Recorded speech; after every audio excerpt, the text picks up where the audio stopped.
오늘 복된 날 하나님께서 우리에게 주시는 말씀 봉독하겠습니다. 고린도전서 2장 14절에서 3장 5절까지의 말씀입니다. 신약성경 265쪽 고린도전서 2장 14절에서 3장 5절까지의 말씀입니다. 제가 봉독합니다.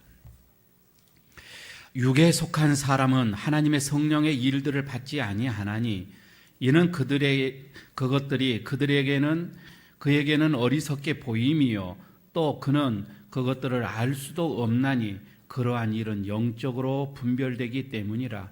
신령한 자는 모든 것을 판단하나 자기는 아무에게도 판단을 받지 아니하느니라. 누가 주의 마음을 알아서 주를 가르치겠느냐. 그러나 우리가 그리스도의 마음을 가졌느니라. 형제들아, 내가 신령한 자들을 대함과 같이 너희에게 말할 수 없어서 육신에 속한 자, 곧 그리스도 안에서 어린 아이를 대함과 같이 하노라. 내가 너희를 젖으로 먹이고 밥으로 아니하노니 이는 너희가 감당하지 못하였음이거니와 지금도 못하리라. 너희는 아직도 육신에 속한 자로다. 너희 가운데 시기와 분쟁이 있으니 어찌 육신에 속하여 사람을 따라 행함이 아니리요. 어떤 이는 말하되 나는 바울에게라 하고 다른 이는 나는 아볼로에게라 하니 너희가 육의 사람이 아니리요. 그런즉 아볼로는 무엇이며 바울은 무엇이냐. 그들은 주께서 각각 주신 대로 너희로 하여금 믿게 하는 사역자들이니라. 아멘. 우리 옆에 있는 분들과 인사 한번 나누고 말씀 들으도록 하겠습니다. 환절기 때 건강은 괜찮으십니까? 인사하시고요. 말씀으로 은혜 받으십시다. 인사하시기 바랍니다. 예.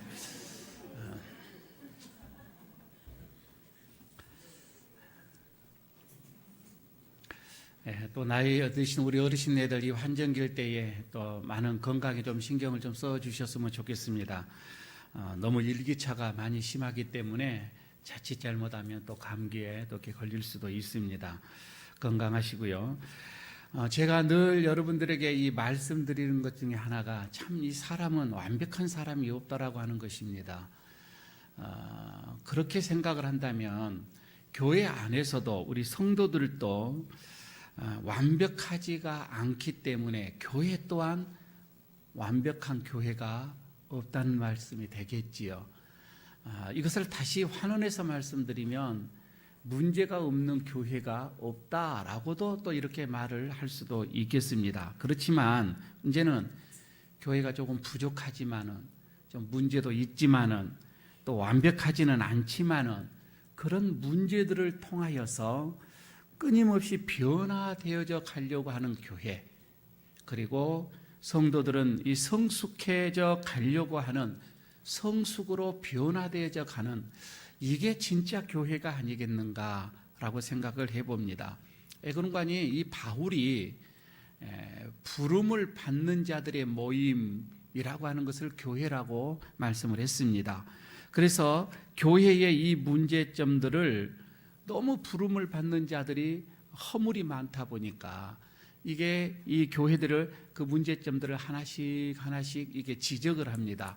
그러면서 교회다운 이 교회가 어떠한 교회인가 이것을 교훈해주고 있는 게 고린도 전서라 이렇게 보면 될 것 같습니다.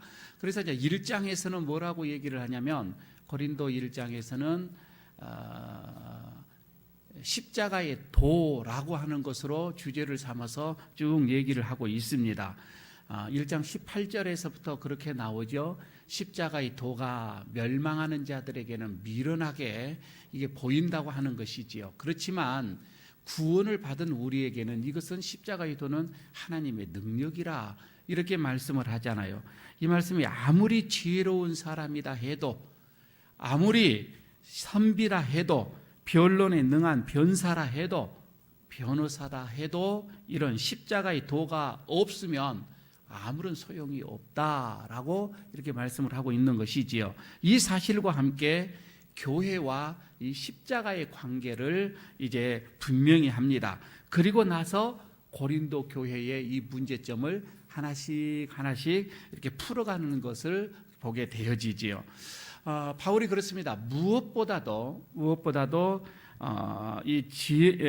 중요한 것은 이 교회 안에 구성되어지는 이 성도들, 우리 성도들의 의식 변화가 최우선이다, 이렇게 말씀을 하고 있습니다. 생각이 변화가 되어져야 행동이 변화가 오지요. 행동이 변화가 와야 이제 습관이 다시금 변화를 받게 되어지는 것이지요.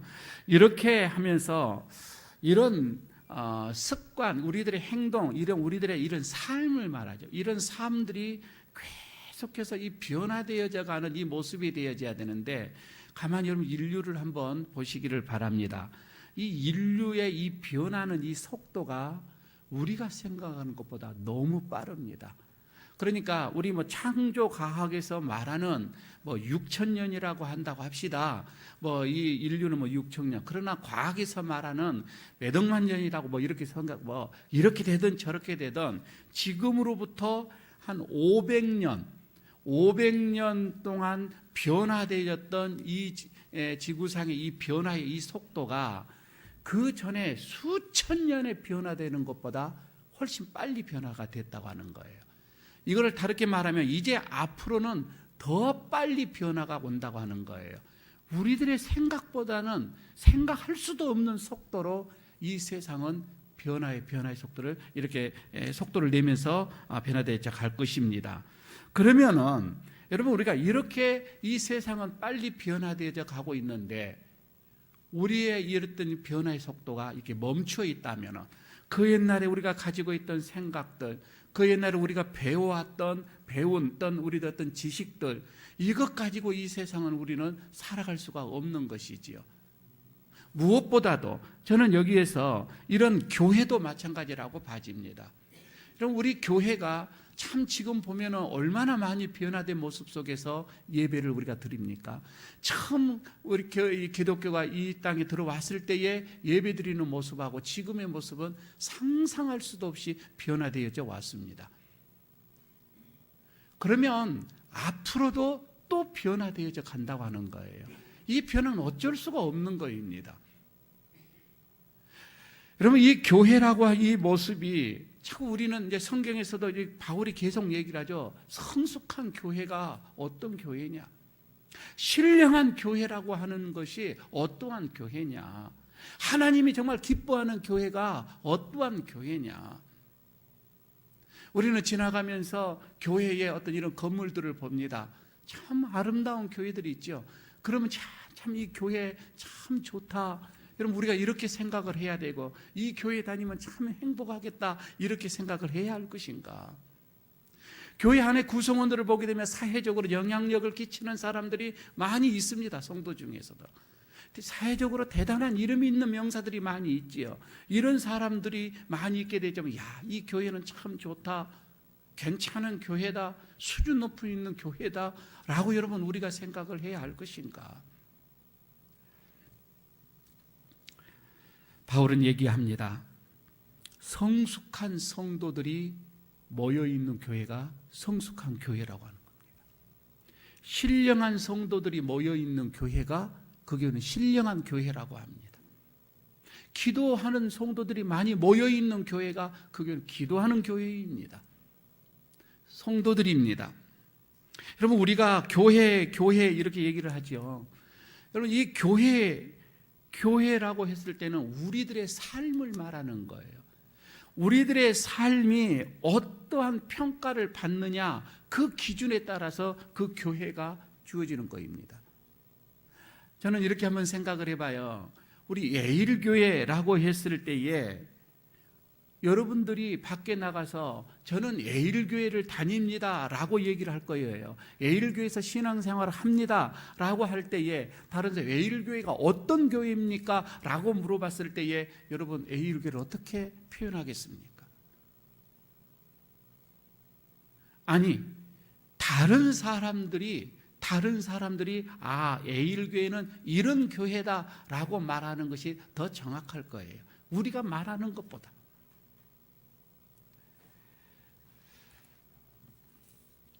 이거는 하루아침에 이 에일교회라는 모습이 그렇게 나타나지는 않습니다. 이렇게 하자라고 했을 때에 사람들이 밖에 있는 사람들이 그렇게 봐지는 것은 아니지요. 어떻게 보면 꾸준히 지역사회에서 어떻게 보면 우리가 그런 모습을 나타내지는 것이지요. 이건 어떻게 보면 1년, 2년, 3년, 4년 우리들의 전통으로 이렇게 내려올 수밖에 없는 것입니다. 아마 지금의 주변에서 우리 에일교회를 바라보면서 이 교회는 어떠한 교회다라고 분명 저들은 말씀을 할 겁니다. 문제는 그게 우리들이라고 하는 거예요. 그게 우리들의 삶이에요. 저는 이것을 생각을 하면서 오늘 본문 속에서 바울이 말하는 먼저 육에 속한 사람들이라고 하는 것을 먼저 생각을 해봅니다. 세상 사람들은 저는 육에 속한 사람들이라고 이렇게 봐집니다. 흔히 얘기를 하죠. 옛날에는 참 우리 교회가 세상을 걱정을 했는데, 그리고 이 세상에 대해서 염려를 많이 했는데, 지금은 반대가 되어져서 세상이 교회를 걱정하고 염려한다, 이런 얘기들을 많이 하지요. 그러나 여러분, 그 말에는 결코 동의할 수는 없습니다. 속지 마시기를 바랍니다. 왜냐하면 본디 세상은 교회를 잘 모릅니다. 잘 몰라요. 육에 속한 사람은 교회를 모른다, 이 말입니다.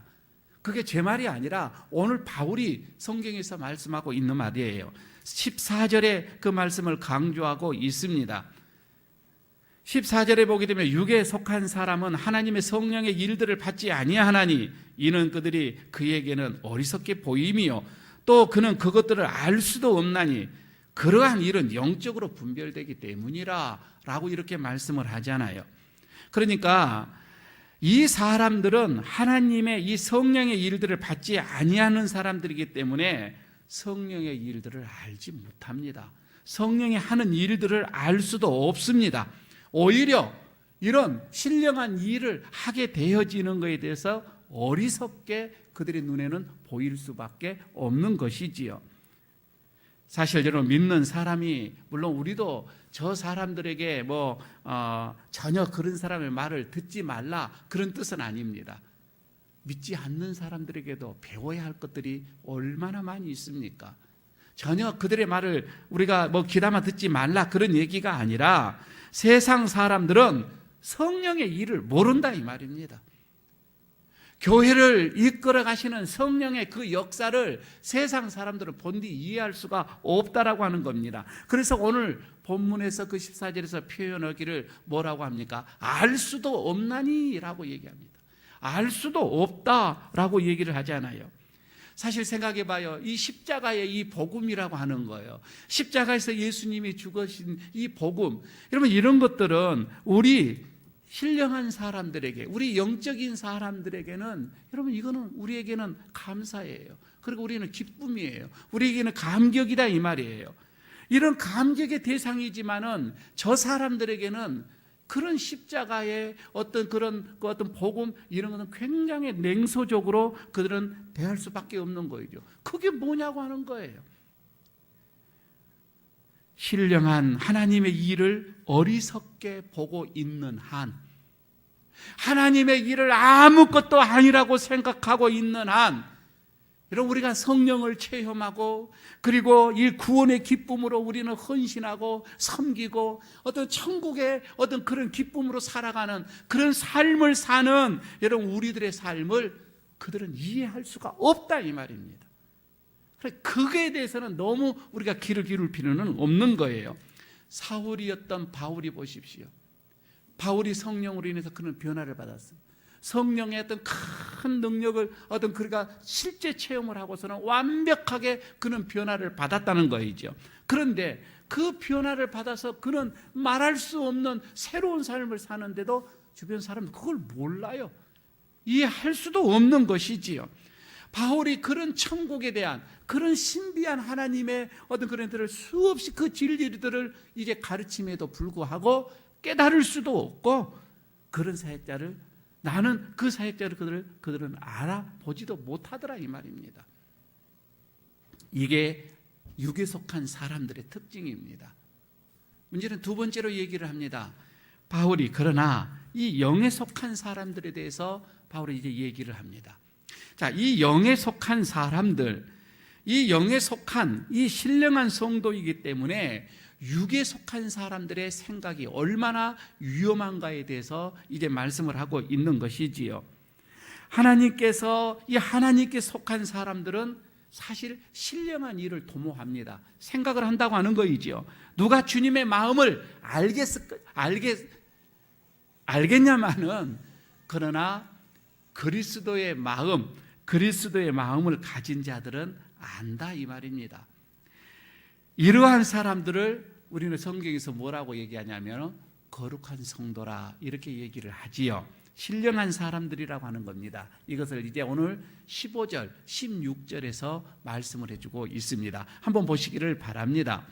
15절, 16절에 신령한 사람, 곧 영에 속한 사람에 대해서 얘기를 하는데, 신령한 자는 모든 것을 판단하나 자기는 아무에게도 판단을 받지 아니하느니라. 누가 주의 마음을 알아서 주를 가르치겠느냐? 그러나 우리가 그리스도의 마음을 가졌느니라 라고 얘기를 하지요. 그러니까 영적인 사람이 아무에게도 판단을 받지 않는다 이 말이죠. 이게 무슨 뜻인고 하니, 육에 속한 사람이 아무리 많은 것을 안다 할지라도 그리스도의 이 십자가, 그리스도의 십자가를 미련한 것으로 여기기 때문에 영적인 진리에 대해서는 알 수도 없고 또 그들은 판단할 수도 없다, 그런 뜻이 되겠습니다. 즉 신령한 자는 구원에 관하여 대해서는, 그거는 성령의 어떤 그 역사로 인하여서, 성령의 조명으로 인하여서, 그래서 얘기를 하죠. 성령의 은혜가 아니고서는 예수님을 구주로 영접할 수가 없다고 하는 겁니다. 성령의 은혜가 아니고서는 예수님께서 십자가에서 어떻게 무엇 때문에 돌아가셨는 것을 알 수도 없고 이해할 수도 없다 이 말입니다. 그러나 믿는 자들은 이런 성령의 이 조명으로 통하여서 이런 것을 다 구원의 역사를 알게 되어지지만, 육의 사람은 성령을 받지 아니했기 때문에 그것을 알지 못한다. 그러므로 육에 속한 사람은 영적인 사람들을 판단할 수가 없다. 판단할 수가 없고, 또 반대로 신령한 자는 육의 사람에 의해서 판단받을 수도 없다라고 하는 말이 이 말씀입니다. 제가 그림으로 설명을 한번 해보도록 하겠습니다. 우리가 익숙한 그림이죠.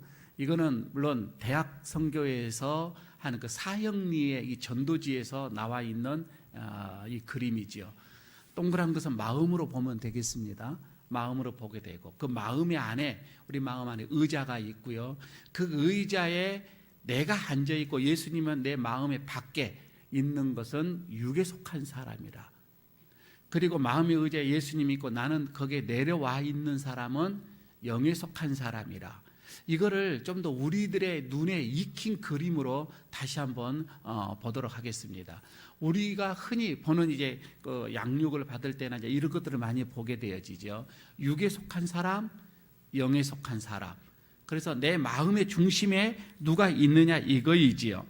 그런데 지금 바울이 지금 이 두 개를 얘기하면서 육에 속한 사람이든 그렇지 않으면 이 영에 속한 사람이든 이 둘 중에 하나가 되어져야 되는데, 바울이 고린도 교인들을 바라봤을 때 그렇지가 않더라 이 말입니다. 그래서 지금 오늘 본문의 내용이 그거예요. 분명 육에 속한 사람, 영에 속한 사람, 이게 나눠져야 돼야 되는데 고린도 교인들은 그렇지가 않더라고 하는 거예요. 여기에서 바울이 오늘 얘기를 쭉 하는 이제 본문의 내용입니다. 바울은 이게 이 사람도 아니고 저 분류도 아니고 이 분류도 하는 그 중간의 분류를 하나를 더 만들어냈던 거이지요. 이거를 바울은 육신에 속한 사람, 세 번째로 이렇게 얘기를 합니다. 육에 속한 사람도 아니고 영에 속한 사람도 아니고 육신에 속한 사람이라고 표현을 하고 있는 거예요. 3절을 보시기 바랍니다. 3장 3절에 보게 되어지면 거기에 나오죠. 너희는 아직도 육신에 속한 자로다.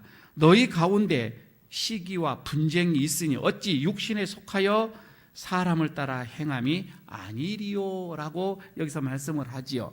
그러니까 문제는 이 육신에 속한 자들, 고린도 교인들이 사울이 봤을 때 분명 예수님을 영접했다 이 말이에요. 영접을 했어요. 영의 사람이에요. 그 영의 사람인데도 보니까 아직도 육적인 것이 가득 있더라 이거예요. 그 속에는 그게 버리지를 못했더라 이 말입니다. 그래서 신령한 사람들과 같이 대할 수가 없다라고 얘기를 하죠. 그러면서 바울은 이것을 예수 안에서 어린 아이와 같이 대하였다라고 말합니다. 그러니까 이 영적인 것이 어린 아이와 같더라 이렇게 얘기를 하죠. 단단한 음식으로 대하지 못하고 그래서 젖으로 이렇게 대해졌다라고 하는 게 오늘 본문 속에서 이게 나오지요. 이거를 그래서 다른 그림으로 이제 세 개를 한번 이렇게 나누어 봤습니다. 세 개로 이렇게 그려보니까 제일 왼쪽에 있는 거는 물론 육신에 속한 자, 아예 예수님이 내 마음에 밖에 있는 거고, 또 다른 한편에 있는 거는 완전히 신령한 사람, 예수님이 내 마음의 의자의 중심에 또 앉아 있는 거고 나는 내려와 있는 거고, 여기서 지금 우리가 바라볼 게 중간에 있는 가운데 있는 그림이라고 하는 것이지요. 이 가운데 있는 그림을 가만히 보십시오. 분명 예수님이 내 마음속에 들어와 있습니다.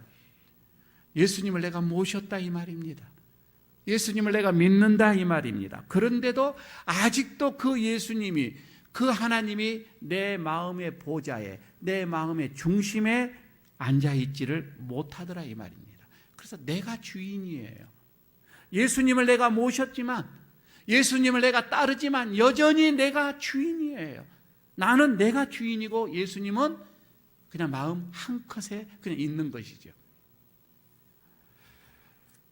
고린도 교회의 문제가 여기에 있었다고 하는 겁니다. 그러니까 바울이 정확하게 보는 거예요. 고린도 교회의 문제는 이런 육신에 속한 사람들, 이런 육신에 속한 사람들이 많아서 이 사람들이 교회를 이끌어 가니까 이게 문제가 나오는 거구나.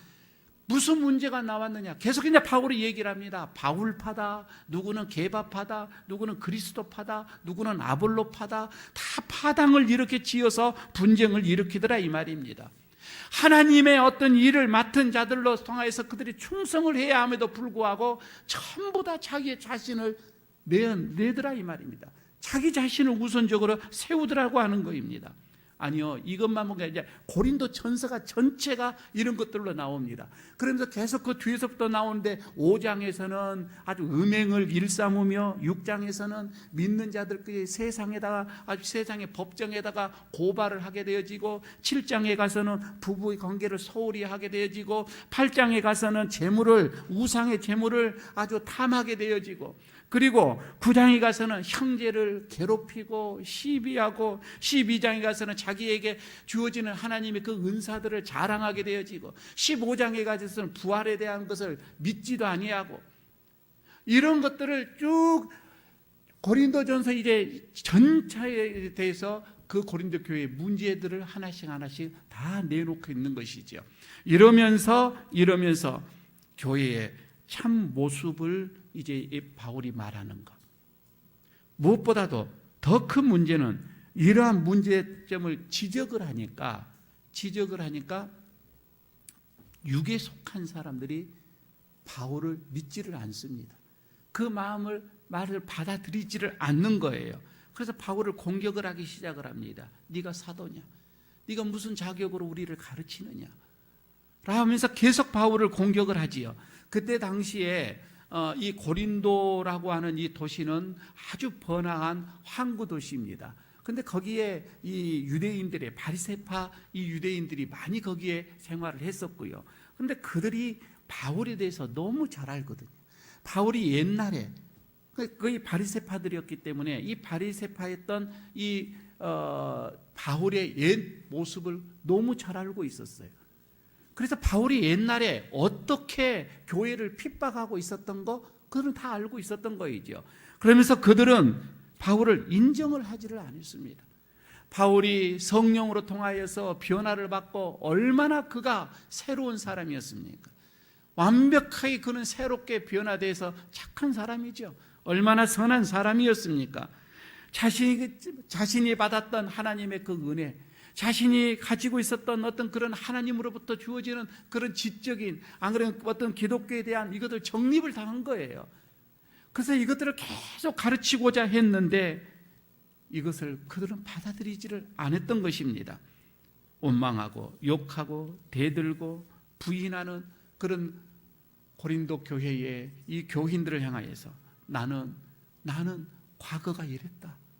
내 과거의 삶은 이랬습니다. 그러나 내가 어떠한 상황으로 어떠한 사건 속에서 내가 예수님을 영접을 했고 내가 이제 완벽한 사람, 예수의 사람으로 내가 변화되어서 나는 이러한 삶을 살고 있습니다 라면서 나는 진정한 그리스도인입니다 라고 계속해서 바울이 얘기하는 게, 이거는 이제 고린도 후서에 그렇게 나와 있는 말씀입니다. 여기서 여러분 중요한 것이 그렇습니다. 우리들도 고린도 교회의 모습을 바라보면서 우리의 교회를 또 생각을 합니다. 고린도 교인들의 그들의 이 모습을 바라보면서 우리들의 모습도 또 바라보게 되어진 겁니다. 바울이 고린도 교회에게 향하여서 하나님의 이 말씀을 선포하는 것을 우리가 들으면서 그 말씀을 우리는 또 하나님의 말씀으로 우리는 받는 거예요. 고린도 교인들에게 어떻게 그들이 변화되어지고 그들이 어떻게 새로운 사람으로 되어져라라고 하는 것을, 바울이 말하는 것을 우리는 하나님의 말씀으로 받는 것이잖아요. 지금 바울이 그렇습니다. 고린도 교인들에게 그대들은 아직 어린 아이와 같이 아직 성숙하지 못한다. 바울은 안타까운 거예요. 좀 성숙했으면 좋겠다라고 하는 거입니다. 이 말씀은 어린 아이와 같다라고 하는 계속 그들의 생각이 자기 중심적이더라 이 말입니다. 변화가 되지가 않더라 이 말입니다. 아니 여러분, 우리는 그렇습니다. 신령한 교회를 위해서라도, 정말 하나님이 기뻐하시는 교회를 위해서라도, 교회다운 교회를 세우기 위해서라도 여러분 우리는 변화되어져 가야 됩니다. 어제와 오늘의 우리의 신앙은 변화되어져 가야 됩니다. 작년과 올해의 신앙이 여러분 우리는 변화되어져 가야 됩니다. 나이가 여러분 연세가 들어갈수록 더 변화되어져 가야 되는 거예요. 얼마까지 변화되어져 가야 됩니까? 바울은 얘기합니다. 그리스도의 장성한 분량에 이르기까지, 예수님의 그 모습까지 우리들이 변화되어져 가라고 바울은 얘기를 합니다.